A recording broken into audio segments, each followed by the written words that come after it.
লোকসভা নিৰ্বাচনৰ গৰম বতাহ বলি থকা সময়তে শাসনাধিষ্ঠ জনপ্ৰতিনিধিৰ বিৰুদ্ধে প্ৰতিবাদ পুৰুষ মহিলাৰ বানপানীত ক্ষতিগ্ৰস্ত পথ ৩ বছৰে মেৰামতি নকৰা জনপ্ৰতিনিধিৰ বিৰুদ্ধে প্ৰতিবাদ পশ্চিম দৰঙৰ কটাহিত এখন ভঙা বাঁহৰ দলঙেৰে যাতায়াত অব্যাহত ৰাখিছে অঞ্চলবাসীৰ ৰাইজে ৩ বছৰে এখন বাঁহৰ দলঙেৰে বিপদসংকুলভাৱে যাতায়াত কৰি আহিছে চিপাঝাৰ সমষ্টিৰ খৰাবাৰী পঞ্চায়তৰ কটাহিবাসীৰ ৰাইজে ২০২২ চনত প্ৰলয়ংকাৰী বানপানীয়ে ছিঙি নিছিল কটাহি গংগা পুখুৰী পথটিৰ কালভাৰটো জনপ্ৰতিনিধি বাৰম্বাৰ কাকতি মিনতি কৰিও মেৰামতি কৰিব নোৱাৰিলে পথ আৰু দলং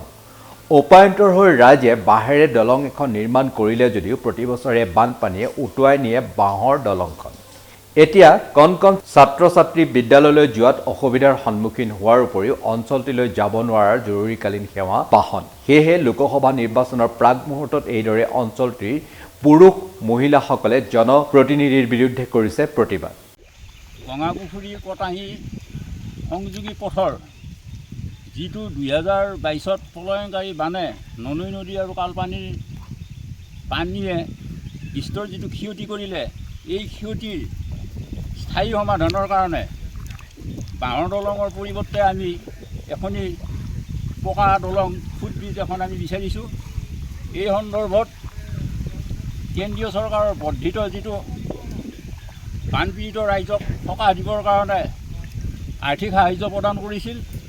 এই আৰ্থিক সাহায্য বিগত ২ বছৰত এই অঞ্চলৰ বৃহত্তৰ অঞ্চলৰ ৰাইজে দলং নিৰ্মাণৰ কাৰণে কোনো সকাহ নাপালে স্থানীয় বিধায়ক চিপাঝাৰ বিধানসভা সমষ্টিৰ সন্মানীয় ডক্টৰ পৰমানন্দ ৰাজবংশীদেৱ দুবাৰকৈ এই সমস্যা সমাধানৰ কাৰণে স্থানীয় ৰাইজে তেখেতক আহ্বান জনাইছিল তেখেতে ৰাইজৰ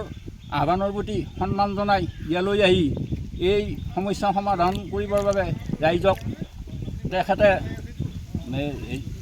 সিদ্ধান্ত দিছিল যা নহওক সময়ত এই কামটো হৈ নুঠিল সেয়ে আমি বৃহত্তৰ ৰাইজে আমি আজি চেনেলৰ জৰিয়তে অৱগত কৰিব বিচাৰিছোঁ যে সমাগত লোকসভা নিৰ্বাচনৰ মুহূৰ্তত আমি যিহেতুকে গণতন্ত্ৰত বিশ্বাসী জনসাধাৰণে আমি ভোটদান কৰিবই লাগিব ইয়াৰ পৰৱৰ্তী ভাৰত চৰকাৰৰ যিটো দৰং আৰু ওদালগুৰি জিলা লোকসভা সমষ্টিৰ প্ৰাৰ্থী আহিব নিৰ্বাচিত হৈ তেখেতে এই সমস্যা সমাধান কৰিব বুলি আমি আশা ৰাখিছোঁ আৰু সদৌ শেষত এই প্ৰাকৃতিক দুৰ্যোগত কেন্দ্ৰীয় যি হাজাৰ হাজাৰ কোটি টকা ৰাজ সাহায্য হিচাপে গাঁও অঞ্চলত পঠাই এই সাহায্যবিলাক আচলতে ক'ত যায় যদি আমি স্থানীয় পঞ্চায়তক এই ক্ষেত্ৰত তেখেতসকলক সোধা হয় তেখেতসকলে কয় যে ইয়াত আমাৰ কোনো ধৰণৰ চৰকাৰৰ বান সাহায্য অহা নাই গতিকে এনেধৰণৰ বান সাহায্যবিলাক ক'ত যায় আমাৰ এটা প্ৰশ্ন এই প্ৰশ্নবিলাক গ্ৰামোন্নয়ন শিতানত খৰতকীয়া কৰি যথাবিহিত কাৰ্য ব্যৱস্থাৰে আঁচনিসমূহ ফলপ্ৰসূ কৰিব বুলি আমি আশা ৰাখিছোঁ